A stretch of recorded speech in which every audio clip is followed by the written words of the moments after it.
नमस्कार दोस्तों। आज की इस वीडियो में मैं आपको बताऊंगा कि एक मैनुअल टेस्टर की क्या-क्या मेन जॉब्स रहती है और जॉब पे यानी कि उसके काम पे उसके उससे क्या इम्पोर्टेंट एक्सपेक्टेशन रहती है। तो मैं इतना ही चीज़ बताऊंगा कि जो ज़रूरत है, बाकी सब यानी कि जो मस्ट नीड है, अदरवाइज़ बाकी सब आपको एक्स्ट्रा हो तो अच्छा है।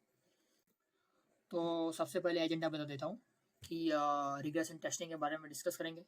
उसके बाद review and testing of new features, verification of cards यानी कि बाहर से जो कार्ड्स आते हैं, इश्यूज आते हैं वो, फिर नए टेस्ट केस बनाने का और टेस्ट स्विट बनाने का, और फिर फाइनल में मैं कुछ टिप्स और टेक अवेज दूंगा जो लोग मैनुअल टेस्टर बनना चाहते हैं उनके लिए। तो ये चार मेन, अगर आप एक मैनुअल टेस्टर बनना है तो ये चार चीज़ें आनी चाहिए। रिग्रेशन टेस्टिंग, नए फीचर्स का रिव्यू और टेस्टिंग, और बाहर से जो यानी कि जो कस्टमर फेसिंग डिपार्टमेंट है उससे जो कार्ड्स आ रहे हैं उसका वेरिफिकेशन कैसे करना है, और टेस्ट केस और टेस्ट सुइट बनाने हैं। तो आइए डिस्कस करते हैं रिग्रेशन टेस्टिंग। तो रिग्रेशन टेस्टिंग का मतलब है कि कोई भी एप्लीकेशन या सॉफ्टवेयर हम जो बनाते हैं एट एनी गिवन मोमेंट, उसके कुछ फीचर्स रहते हैं, कुछ उसके फीचर्स रहते हैं। फॉर एग्जांपल ये एप्लीकेशन मैंने यहाँ पे दिया हुआ है, तो इसके तीन फीचर्स है, लॉगिन है, साइन अप है और क्रिएट, और ये तीन फीचर वो, ये तीन फंक्शनैलिटी वो प्रोवाइड करता है। तो अभी हमको ये चौथा फीचर डेवलप करना है, ये डेवलप हो गया है मान लो। तो ये चौथा फीचर डालते हैं तो उसकी वजह से ये तीन फीचर में कोई दिक्कत आ रही है कि नहीं आ रही है, यानी कि ये तीन फीचर सही, ये इसके डालने से ये तीन फीचर में कोई प्रॉब्लम नहीं आ गई कि नहीं आ गई। तो ये इस चीज को बोलते हैं रिग्रेशन टेस्टिंग। यानी कि नए फीचर्स के आने के कारण पुराने फीचर्स में कोई दिक्कत नहीं आनी चाहिए, तो इससे बोलते हैं रिग्रेशन टेस्टिंग। और अगर आप स्टार्टअप कंपनी का एग्जांपल ले, या तो फिर आज के टाइम पे बहुत ही कॉमन है कि हर 14 दिन में एक नई सॉफ्टवेयर की रिलीज आती है। हर रिलीज में कुछ ना कुछ अलग अलग फीचर्स रहते हैं, या तो फिर एग्जिस्टिंग फीचर्स रहते हैं उसमें इंप्रूवमेंट रहता है। तो ये रिग्रेशन टेस्टिंग हमको टाइम टू टाइम करना रहता है। तो ये एक चीज़ आपको आनी चाहिए। फिर दूसरी दूसरी दूसरी दूसरी चीज़ है जो आपका आनी चाहिए, यानी कि review and testing of new features.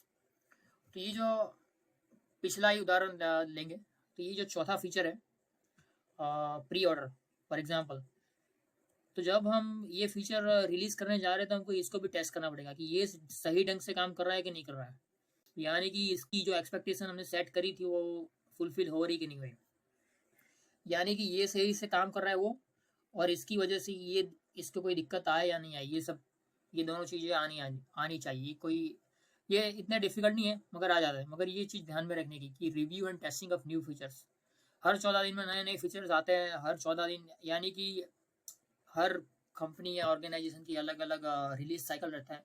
Generally 14 दिन का रहता है, 2 वीक्स। तो ये हम चीज़ हमको करनी रहती है।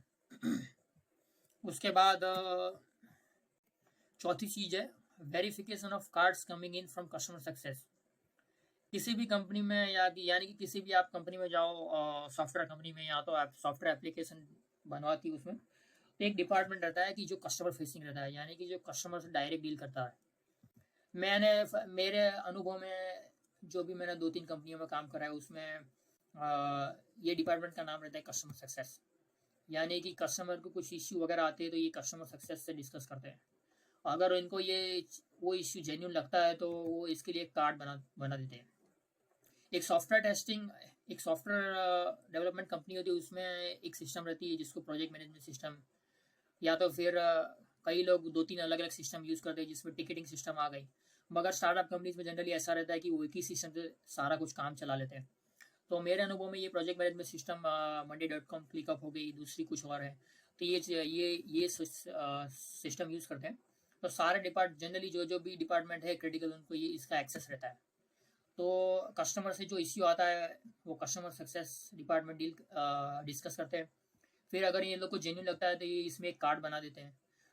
फिर क्या करता है कि क्वालिटी एश्योरेंस से कोई जो भी रिस्पॉन्सिबल पर्सन है, जनरली ये काम जो नया नया मैनुअल टेस्टर रहता है उसको यही काम देता है कि भाई तुम कस्टमर से जो इश्यू कस्टमर सक्सेस से जो इश्यू आया उसको वेरीफाई करो, यानी कि उसको रेप्लिकेट करके देखो कि ये जेन्यून है कि नहीं है। तो ये कार्ड इधर तभी पहुंचना चाहिए कि जब वो तुमको जेन्यून लगे। तो ये क्वालिटी एश्योरेंस वाला जो मैनुअल टेस्टर रहता है वो देखता है कि भाई इसको जो इश्यू है उसको रेप्लिकेट करने के क्या क्या स्टेप्स है, रेप्लिकेट हो रहा है कि नहीं हो रहा है, जेन्यून इश्यू है कि नहीं है। तो फिर ये सेकंड लेवल ऑफ वेरिफिकेशन करते हैं। अगर उनको लगता है कि ये जेन्यून है तो ये लोग ऐसा करते हैं कि वो कार्ड को उस पर कोई इंजीनियर असाइन करने का रेकमेंड करते हैं। जनरली ये टास्क जनरली वो स्टार्टअप कंपनी वो खुद ही असाइन कर लेते हैं, या तो फिर बड़ी कंपनी में प्रोजेक्ट मैनेजर वगैरह असाइन करते हैं। मगर ये लोग क्रिटिकल रोल प्ले करते हैं कि उस इश्यू पे काम हो। तो फिर उसके बाद इंजीनियर उसको फिक्स करता है और फिर वो दोबारा से इसको टेस्ट करने को भेजता है, फिर रिवर्स साइकिल चालू होता है। मगर ये मैनुअल टेस्टर का एक इम्पोर्टेंट काम यही होता है कि जो ये सबसे इजी टास्क रहता है कि कस्टमर सक्सेस से जो इश्यूज आ रहे हैं उसको रिव्यू करने का, वेरीफाई करने का, जेन्यून लगे तो इंजीनियर्स को अलर्ट करने का और उस पर प्रोजेक्ट मैनेजर को रिकमेंड करने का कि इसको असाइन किया जाए। तो ये एक इम्पोर्टेंट टास्क है तीसरा वाला। और चौथा वाला टास्क है टेस्ट केस और टेस्ट स्वीट का डेवलपमेंट करने का। जनरली जो ये तभी दिया जाता है कि जब भी इंटर्न को, जब भी जो नया आदमी आया होता है तो उसको काफ़ी थोड़ा बहुत एक्सपीरियंस हो जाए। तो ये टेस्ट केस क्या होता है कि sequence of series of instruction होते हैं कि किसी भी चीज़ के, फॉर एग्जांपल इधर मैंने लिखा हुआ कि log in using user name and password. तो इसके जो भी स्टेप्स वगैरह रहते हैं, लॉगिन पेज पे जाने का, यूज़र नेम डालने का, पासवर्ड डालने का, लॉगिन बटन क्लिक करने का, फिर उसके बाद कंफर्मेशन मैसेज आना चाहिए, फिर एंट्री पेज दिखना चाहिए। तो क्या क्या एक्सपेक्टेशन है, फिर क्या क्या स्टेप्स करने के, इनपुट क्या चाहिए, तो नेम और पासवर्ड इनपुट चाहिए। तो ऐसा वगैरह इंस्ट्रक्शन वगैरह रहता है कि ये चीज़ करने की तो ये होना चाहिए, वो होना चाहिए, ये हुआ तो ठीक है, नहीं हुआ तो नहीं ठीक है, कौन पास है कौन फेल है, ऐसा।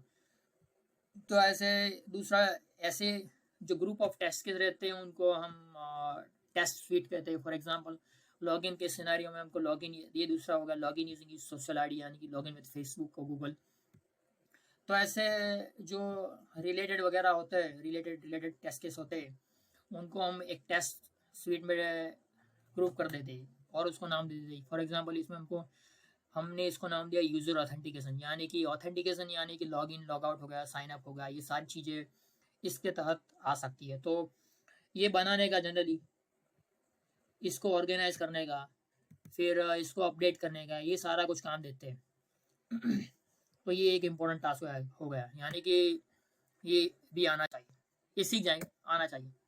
और उसके बाद मैं फाइनल कुछ टिप्स वगैरह देना चाहूँगा कि जैसे कि हम रिकैप कर लेते हैं कि क्या 4 इंपॉर्टेंट टास्क होने चाहिए। तो सबसे पहले कि नए फीचर्स है जो आ रहे हैं वो बढ़िया ढंग से चलने चाहिए। नए फीचर्स डालने के कारण पुराने फीचर्स को कोई इश्यू नहीं होना चाहिए। फिर कस्टमर फेसिंग डिपार्टमेंट्स से जो इश्यूज आ रहे हैं उसको वेरीफाई करना। और चौथा टास्क है कि जो नए फीचर्स है उसके लिए टेस्ट केस बनाना, यानी कि सीरीज ऑफ इंस्ट्रक्शन बनाना और फिर उसको एग्जीक्यूट करना। तो ये 4 चीज़ें आपको आनी चाहिए।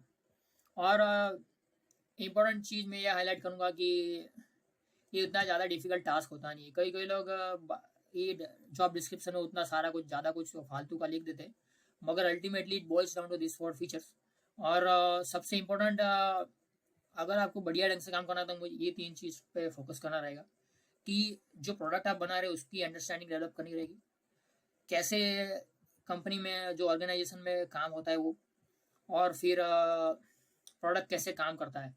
तो ये 3-4 चीज़ें जो है उसके बारे में अगर आपको, हाँ, और किस प्रोसेस से सब कुछ चलता है।